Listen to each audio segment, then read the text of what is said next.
আগামী 30শে আগস্ট শুক্রবার পাকিস্তানের বিপক্ষে দ্বিতীয় টেস্ট এবং সিরিজ নির্ধারণী ম্যাচে মাঠে নামবে বাংলাদেশ দল।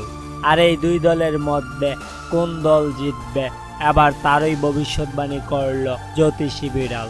দর্শক, দুই ম্যাচের টেস্ট সিরিজের মধ্যে ইতিমধ্যেই প্রথম টেস্টে পাকিস্তানকে 10 উইকেটের বিশাল ব্যবধানে হারিয়ে এক ঐতিহাসিক টেস্ট ম্যাচ জয়লাভ করে বাংলাদেশ দল।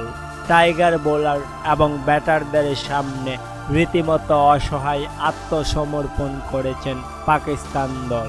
বাংলাদেশের কাছে এইরকম লজ্জাজনক হারের স্বাদ এর আগে কখনো পায়নি পাকিস্তান।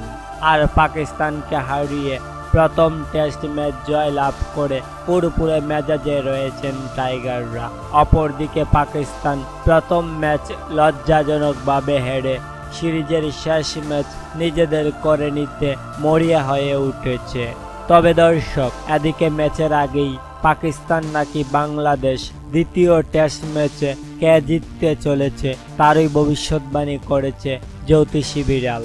জ্যোতিষী বিড়ালের ভবিষ্যৎবাণীতে জানা যায় সিরিজের শেষ ম্যাচটি বাংলাদেশ জিততে চলেছে। তো দর্শক, এই বিষয়ে আপনাদের কি মতামত জানিয়ে দিন নিচে কমেন্ট করে। ধন্যবাদ সবাইকে।